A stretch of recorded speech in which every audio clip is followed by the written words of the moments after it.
Imagine a sector that feels like it's been pulled straight out of, I don't know, a 1950s science fiction novel. Right. You've got these images of glowing green rods, futuristic cities, maybe even a little bit of fear mixed in with the awe. Oh, yeah. It sits right at that intersection of, you know, terrifying and totally fascinating. Hmm. Quantum physics, geopolitics, and just hard economics. And then you snap back to reality and realize this isn't fiction at all. It is arguably one of the most grounded, physical, and, well, essential industries on Earth right now. It really is. We were talking, of course, about nuclear energy. And look, I know what you're picturing. You're seeing the 1970s, big concrete cooling towers, maybe a three-eyed fish from a cartoon. Yeah. But the reality today is a completely different story. This isn't just about keeping old power plants running. This is next-gen tech. It's AI demanding massive amounts of power and a total shift in the energy grid. Welcome back to Everything You Need to Know About Finance. I am incredibly hyped to get into this one. It's great to be here. The whole narrative has shifted from, how do we shut these things down to how fast can we possibly build more? Exactly. Now, before we really get the reactor core going here, I do have to drop in our quick mandatory heads up. We are exploring this sector and all the data for educational purposes only. This is not financial advice, okay? We're just taking a deep dive into the numbers and what they're telling us. Precisely. We're here to map out the terrain, not tell you which button to push. And hey, if you find this kind of content interesting where we try to make these complex topics make sense, please like and subscribe so you don't miss what we cover next. It really helps us out. So today we're focusing our lens on a very specific instrument to understand this whole theme. Okay. We are looking at the VanEck Uranium and Nuclear ETF. It trades under the ticker NLR. NLR. Sounds a bit like a secret government agency. So what's our mission for this deep dive? Why this specific basket instead of just, say, talking about uranium prices? The mission is really to answer a fundamental strategic question. We all see the nuclear renaissance headlines, but how do you actually capture that? Right. How do you invest in an idea? Exactly. Do you try to pick the one startup that's going to invent some miracle reactor, or do you buy the entire ecosystem? NLR is the buy the ecosystem approach. Yeah. It tries to capture everything from the raw dirt in the ground all the way to the futuristic reactors of tomorrow.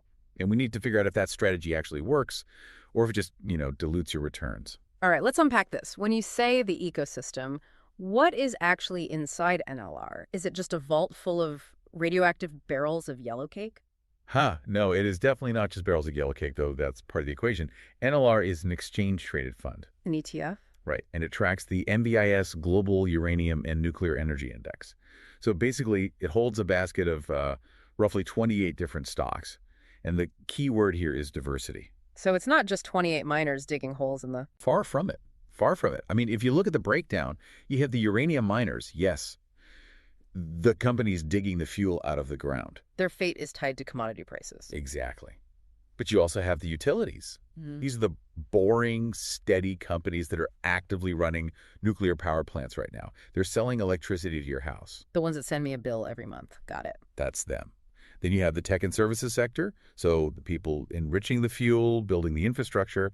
And finally, you have the moonshot category, the advanced reactor developers. The moonshots. That's the exciting stuff. But before we get to the cool tech, I noticed something in the geographical breakdown. This isn't just a U.S. story, is it?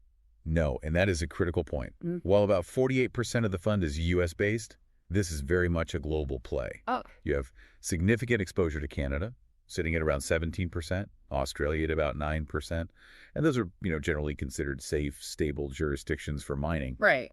But then you have the geopolitical wildcards. Wait, mommy. Kazakhstan makes up over 4% of the fund. And China's sitting at around 8%. China and Kazakhstan, that adds a little spice to the mix. Why is Kazakhstan so important here? It adds flavor and it adds risk. Kazakhstan is the world's largest uranium producer. Wow. It's the Saudi Arabia of uranium. You simply cannot ignore them.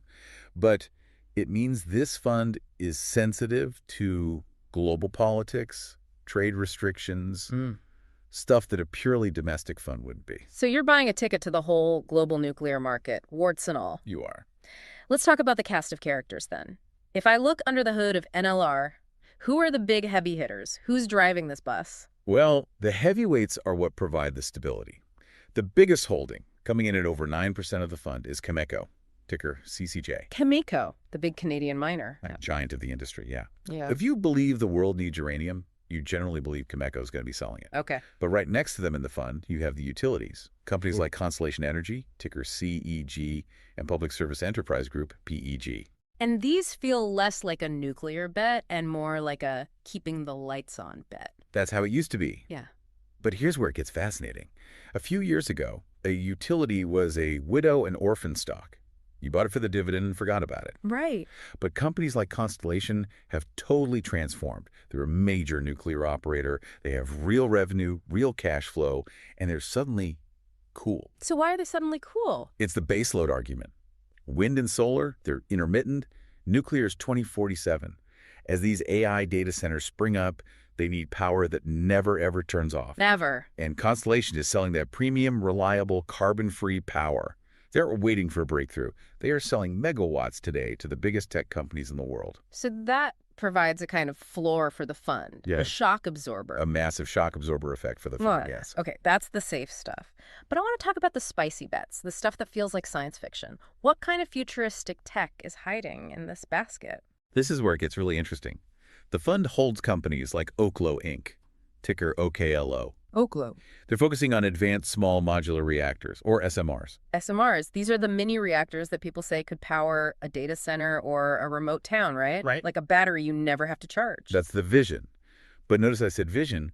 OKLO is what we call a vision stage company, meaning they have no significant revenue yet. Yeah. They're betting on getting their designs licensed and built in the future. Huge potential, but massive execution risk. So you have a utility company that's been around for decades, sitting right next to a startup that hasn't sold a single reactor. Precisely. And it goes deeper. You have nanonuclear energy, ticker NNE, working on even smaller microreactors. And then you have Centrus Energy, ticker LEU. LEU. That sounds like a sandwich shop ticker. It stands for low enriched uranium. Centrus is crucial because they focus on fuel supply, specifically something called HALEU. HALU. It sounds like a greeting. It does, doesn't it? It's high-assay, low-enriched uranium. And it's the special kind of high-performance fuel that many of these next-gen reactors, like the ones OKLO wants to build, will likely need. Ah, okay. So the fancy new cars can't run without the fancy new gas, and Centrus is trying to be the only gas station. That is the perfect analogy. So Centrus is a pick-and-shovel play on the entire advanced reactor market. It's just fascinating to see them all lumped together. It's like having a portfolio that holds both a steady government bond and a lottery ticket.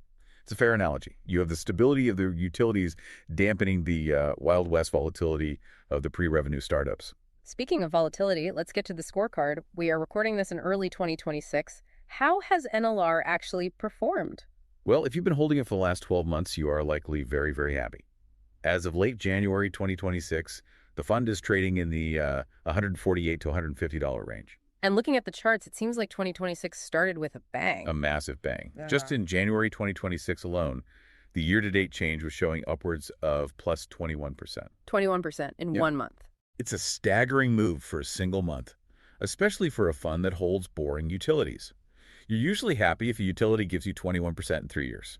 That is incredible momentum. What about 2025? Was that the setup for this? 2025 was the breakout year. The FENSAR return of roughly 55.94% over the last year. Yeah. It's enormous. And if you look closely, there was one period, the second quarter of 2025, where it jumped over 50%. 50% in a single quarter? That sounds like crypto numbers, not nuclear energy.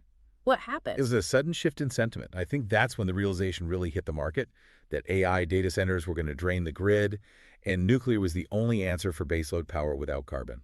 The market panicked upwards. Essentially, yes. Big tech started signing deals, and the whole sector re-rated. But, and there's always a but, it hasn't always been a rocket ship, has it? No. And this is so important to understand. This sector has a history of extreme volatility. I mean, if we look back at the fund's worst quarter, we have to go back to Q3 of 2008. The financial crisis. Right. In that single quarter, the fund dropped nearly 34%. Now, 2008 was bad for everyone, but nuclear's had its own winters. Fukushima in 2011, for example. Of course. So while the current trend is a renaissance, a long-term chart shows you this is not a straight line up.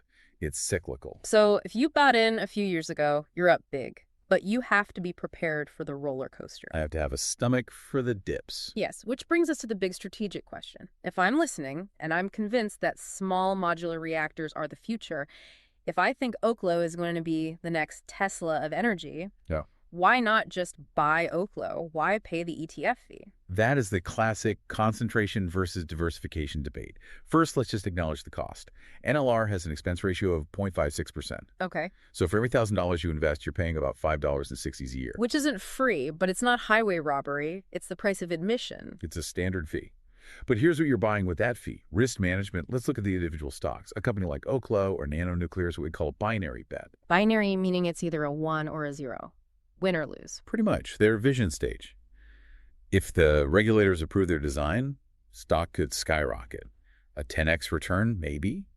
But if there's a delay, a safety concern, they run out of cash, the stock could crash 50% overnight. It's extremely news sensitive. So owning Oklo is like riding a unicycle on a tightrope. Thrilling, but you might fall. And owning NLR is like riding a bus across a bridge. The bus might hit a pothole, but it's probably not going to fall into the canyon. Because NLR holds those utilities we talked about. If Oklo has a bad day, drops 20%, the utilities might be flat or even up a little. They smooth out the volatility. Shock absorbers. I like that. Right. You missed out on the pure, unadulterated upside if Oklo goes to the moon because it's diluted. But you also protect yourself from a total wipeout if the tech takes longer to mature. And in nuclear, things always take longer to mature. That is a very true statement. So NLR is really for the person who believes in the nuclear theme globally, but doesn't have the time or, frankly, the expertise to figure out which microreactor company has the best engineering team. It diversifies away that single stock risk. Exactly. You aren't betting on which company wins. You are betting that the industry wins. Betting on the playground, not just one kid on the swing. And that's a crucial distinction in a sector this regulated. One policy change in Washington affects the whole sector, but a design flaw only affects one company. So what does this all mean for the future? We're seeing this massive run-up. Is the tank empty, or is this just the beginning? Well, if we synthesize everything, NLR seems positioned for a world that's demanding two things at once.